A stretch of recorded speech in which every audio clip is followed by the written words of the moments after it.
तो बच्चों आइए एक बार और पास्कल ट्रेगर के बारे में समझें और बाइनोमियल जो एक्सप्रेशन है उनको एक्सपेंड करते हैं तो उससे क्या क्या कॉमन गुण क्या है, उसके क्या क्या क्वालिटी है जब एक्सपेंड करते हैं तो जो कॉमन है सब में है, किसी भी एक्सप्रेशन में है, उसके बारे में समझें।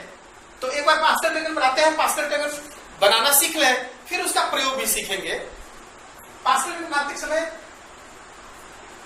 1 लिखते हैं और फिर अगले स्टेप में दोनों साइड में एक एक 1। अब इन दोनों 1 को जोड़ के यहां लिखते हैं और फिर यहां 1 और इसके बाद 1।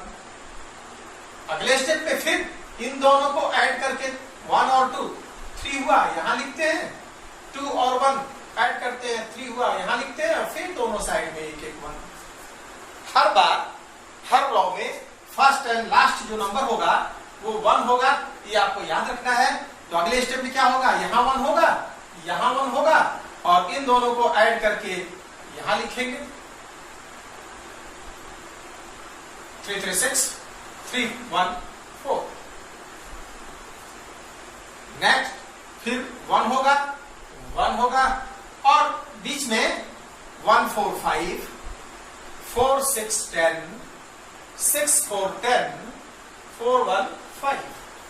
अगले स्टेप में अब आप खुद बताइए, अगले स्टेप में यहां 1 होना चाहिए, यहां 1 होना चाहिए और बीच में क्या होना चाहिए, दोनों नंबरों को ऐड करके जैसे 1 5 6 5 10 15 10 10 20 5 और 10 15 5 1 6। अब देखिए इस पैटर्न को पूरा यदि देखते हैं ध्यान से तो एक बात आप ये देखते हैं कि यदि जिस रो में ऑड टाइम्स है, ऑड टाइम जैसे इसमें 1 है, इसमें 1 3 1 है, फिर इसमें ऑड टाइम्स है, देखिए 1 4 6 4 1 है, तो जहां जहां 1 टाइम्स है ऑड टाइम्स सॉरी वहां रिपीट हो रहा है 1, देखिए 4 6 और फिर बैक 4 1 1 5 10। अब आपको रिपीट कर लेना है 10 5 1। इवन है तो बीच वाला एक बार और बोलेंगे, ऑड होगा तो छोड़ के बैक हो जाएंगे। ये आप याद रखेंगे तो आधा भी याद होगा तो आगे क्या होगा ये आप अंदाजा लगा सकते हैं। अब अगले में आप देखें 1 यहां होगा, 1 लास्ट में और इन दोनों को ऐड करेंगे, क्या आएगा 7।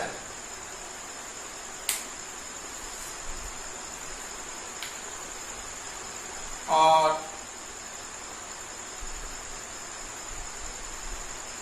इन दोनों को ऐड करेंगे तो 21, इन दोनों को ऐड करेंगे तो 35, इन दोनों को फिर ऐड करके लिखेंगे तो 35, इन दोनों को 21 और इन दोनों को ऐड करेंगे तो 7।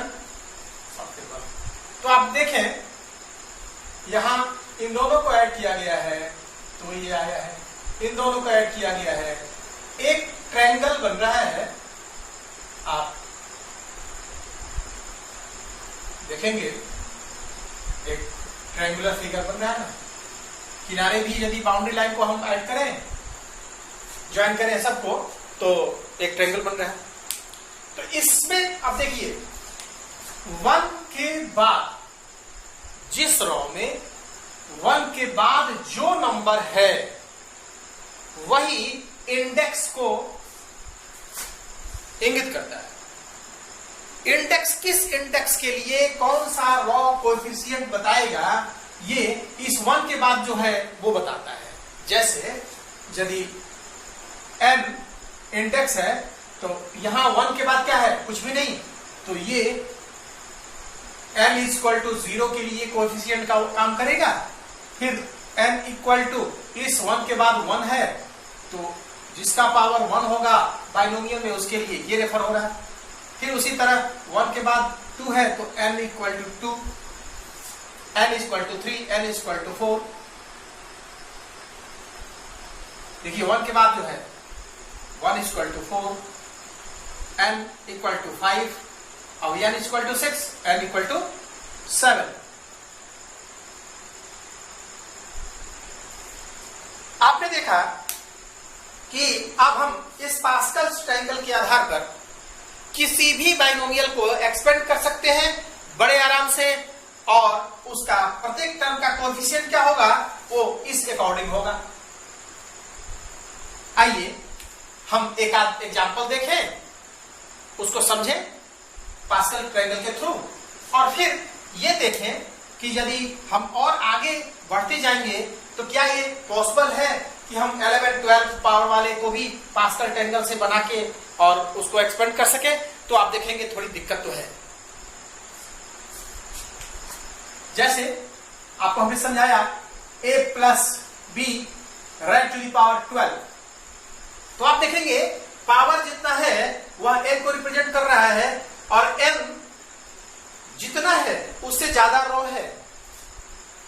यहां हम आए हैं n इक्वल टू 7, तो रो देखिए 1 2 3 4 5 6 7 8 रो बन रहे हैं, 1 2 3 4 5 6 7 और 8।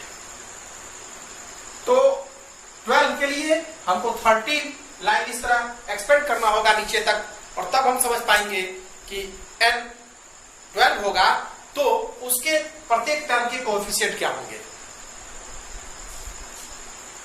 उसको हम इस समस्या को दूर करने के लिए फैक्टोरियल हमें समझना जरूरी है, और फैक्टोरियल समझ लेंगे तो एनसीआर उस फार्मूले का प्रयोग कर पाएंगे।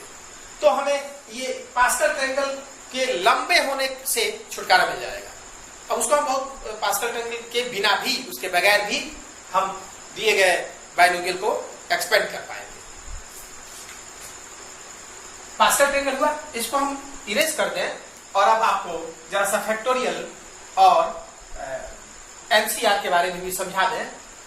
कुछ बातों को जानना जरूरी है पास्कल ट्रायंगल के अनुसार कि देखिए m इक्वल टू 0, तो टर्म क्या हो रहे थे, a plus b right to power 0 term हो रहा था 1, a plus b right to the power 1 term हो रहे थे 2। a प्लस बी होगा ना एक्सपेंड करेंगे तो, a plus b right to the power 2 term हो रहे थे 3, a square plus 2ab plus b square. a plus 3, a plus b का पावर 3 सॉरी, टर्म हो रहे थे पावर 3 है, टर्म हो रहे थे 4, a cube plus 3 a square b plus 3 ab square plus b cube. इस तरह हम ये देख रहे हैं कि n जितना है, जो टर्म्स एक्सपेंड करने के बाद आ रहे हैं, नंबर ऑफ टर्म्स कितने हो रहे हैं, तो n प्लस 1। तो आपसे यदि ये प्रश्न पूछा जाए कि बताइए a plus b raise to the power 20 के एक्सपेंशन में कितने टर्म होंगे, तो आपको तुरंत क्या करना है 21। पावर जितना है उससे एक अधिक टर्म होगा जब उसको हम एक्सपेंड करेंगे। आप फेमिलियर है इससे। स्क्वायर था तो कितने टर्म लिखते थे 3, पावर 3 था तो कितने टर्म लिखते थे 4, तो पावर 4 रहेगा तो हम कितने टर्म लिखेंगे 1 2 3 4 5। पावर 7 है, पावर 7 है, कितने टर्म हो रहा है देखिए 1 2 3 4 5 6 7 और 8। फिर आपने ये देखा कि फर्स्ट टर्म और लास्ट वाले का कोएफिशिएंट हमेशा 1 हो रहा है। कुछ बातों को दिमाग में बैठा लेना है ताकि एक्सपेंशन करें तो आप इतना तो क्लियर रहे कि हाँ भाई पहला ये होगा लास्ट ये होगा। बीच वालों को आपको याद करना है। प्रत्येक के पहले और लास्ट के कोएफिशिएंट क्या हो रहा है 1 हो रहा है प्रत्येक एक्सपेंशन का। तो बातें जो आपको समझनी है, नंबर ऑफ टर्म्स कितने, more than 1 of the index, जो पावर है उससे एक ज्यादा नंबर ऑफ टर्म्स में। पहले और लास्ट टर्म का कोएफिशिएंट क्या होगा, हमेशा 1 होगा। अगली बात, प्रत्येक टर्म के जो वेरिएबल हैं उनका पावर का सम हर बार n के इक्वल होगा। जैसे यहां 2 है, यहां a पर 1 पावर है और b पर 1 है, ऐड होके 2 हुआ, ये 2 ही है। यहां भी ध्यान से देख लें, इंडेक्स 3 है तो a का पावर 3 है, यहां दोनों का ऐड करेंगे, स्क्वायर का 2 और b का 1 3 होगा, यहां a का 1 और b का 2 3 होगा, लास्ट में तो 3 ही है। तो इस तरह आप तीन बातों को कंक्लूजन के रूप में ले सकते हैं कि किसी भी बाइनोमियल एक्सप्रेशन का एक्सपेंशन जब करेंगे, उसको एक्सपेंड करेंगे, तो जो नंबर ऑफ टर्म्स होंगे वो इंडेक्स मतलब पावर से एक ज्यादा होगा। प्रत्येक टर्म के पावर का सम हर बार n के इक्वल होगा। अब हम इतनी बात यदि आप समझ गए तो फैक्टोरियल पर चलते हैं कि फैक्टोरियल नोटेशन क्या है। जैसे आप पावर नोटेशन समझे हैं,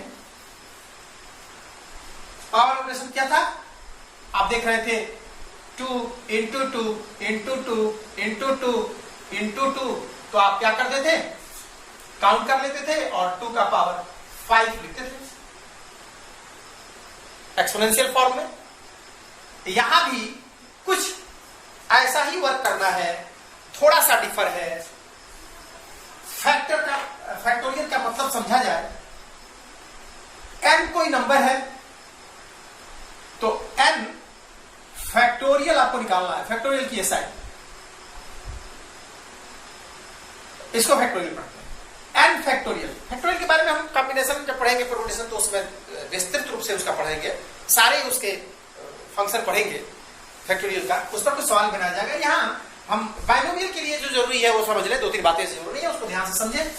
n फैक्टोरियल का मतलब है वो नंबर खुद इंटू उस नंबर से एक कम इंटू उस नंबर से 2 कम इंटू उस नंबर से 3 कम करते जाएंगे और कहां तक, जब तक हम 3 इंटू 2 इंटू 1 तक ना आ जाए। फॉर एग्जाम्पल 9 फैक्टोरियल का मतलब है 9 उससे कम 8, उससे एक कम और 2 कम 7, 9 से 3 कम 6, ऐसे ही घटाते जाएंगे और कहां तक 5 4 3 2 1। मतलब ये हुआ कि जिस नंबर का फैक्टोरियल हम निकालेंगे, फैक्टोरियल को एक्सपेंड करेंगे, तो उस नंबर से एक एक कम करते करते हम 1 तक प्रोडक्ट लिखेंगे उसका, तो n फैक्टोरियल ये हुआ।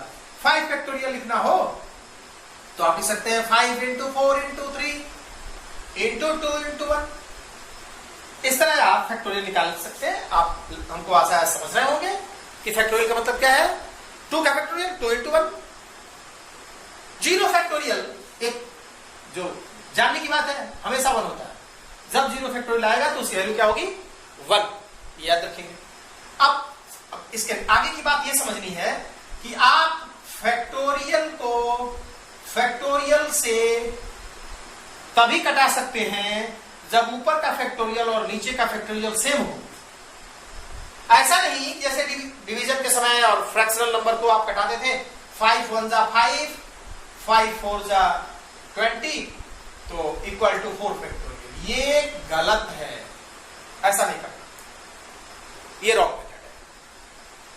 फैक्टोरियल से फैक्टोरियल कटेगा, लेकिन तभी कटेगा, मान लीजिए ऊपर भी 3 फैक्टोरियल है और नीचे भी 3 ही फैक्टोरियल है, तभी एक बस यही केस है जब आप काट सकते हैं। अदरवाइज आपको यदि सॉल्व करना है तो मान लीजिए लिखा है 5 फैक्टोरियल, चलिए हम 6 फैक्टोरियल कर लिए, 6 फैक्टोरियल अपॉन 3 फैक्टोरियल। अभी आपको हमने समझाया 3 1 जा 3 और 3 2 जा 6, ऐसा करके 2 फैक्टोरियल नहीं लिखेंगे, हम इसको एक्सपेंड करेंगे। 6 into 5 into 4 into 3 into 2 into 1, नीचे 3 फैक्टोरियल 3 इंटू 2 इंटू 1, और तब 3 2 1 कटा, आया आपका आंसर क्या, 6 इंटू 5 30 इंटू 4 120। आप ये बात समझेंगे। हाँ, ये बात और इसी पर समझ लें कि हम नीचे वाले को न भी एक्सपेंड करेंगे तो एक तरीका ये भी है, ध्यान दें, हम केवल इसको ध्यान से देखिए, इसको हमने कटाया है तो क्या ये 3 फैक्टोरियल नहीं है, 3 इंटू 2 इंटू 1 ही तो है, और उस नंबर से एक एक कम करते हुए 1 तक आ जाए, यही तो 3 फैक्टोरियल कहलाता है ना। तो हम इसको को 6 इंटू 5 इंटू 4 इंटू, और जैसे ही हम नीचे वाले के बराबर आए तो 3 फैक्टोरियल, क्योंकि आगे हम क्या लिखने वाले हैं 3 इंटू 2 इंटू 1, तो इक्वल टू 3 फैक्टोरियल है ना, और नीचे 3 फैक्टोरियल। अब इस नियम के अनुसार जो समझा रहे थे कि ऊपर और नीचे सेम होगा तो आप कैंसिल कर सकते हैं, तो 3 फैक्टोरियल और 3 फैक्टोरियल कट जाएगा, फिर वही आपको 120 देगा। तो कटाते समय, सॉल्व करते समय हमेशा इस बात का ध्यान रखेंगे कि फैक्टोरियल डायरेक्ट फैक्टोरियल से तभी कटेगा आपस में, फैक्टोरियल से फैक्टोरियल, जब दोनों फैक्टोरियल सेम होंगे। अदरवाइज हम एक्सपेक्ट करेंगे पहले वाले को, ऊपर वाले को, बड़े वाले को और नीचे वाले को। बड़े वाले को हम वहां जाके रुक भी सकते हैं जहां नीचे वाला मिल गया, 3 मिल गया तो 3 फैक्टोरियल जाके लिख देंगे उसको, 3 फैक्टोरियल लगा देंगे और 3 फैक्टोरियल से 3 फैक्टोरियल, ये 31 नहीं है, ये 3 फैक्टोरियल है, इस बात का ध्यान रखेंगे। और 3 फैक्टोरियल से 3 फैक्टोरियल को कैंसिल कर सकते हैं।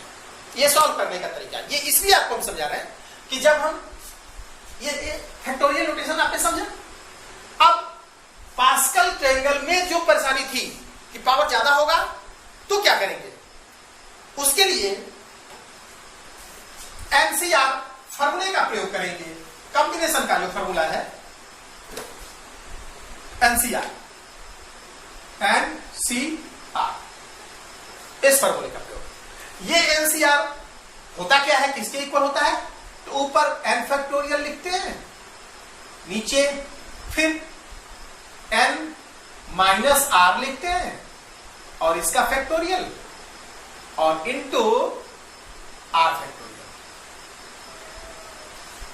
बीच में कोई साइन नहीं है तो आप उसको मल्टीप्लाई समझेंगे।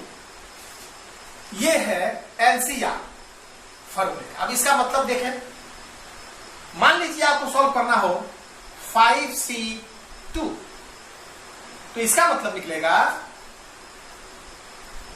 5 फैक्टोरियल,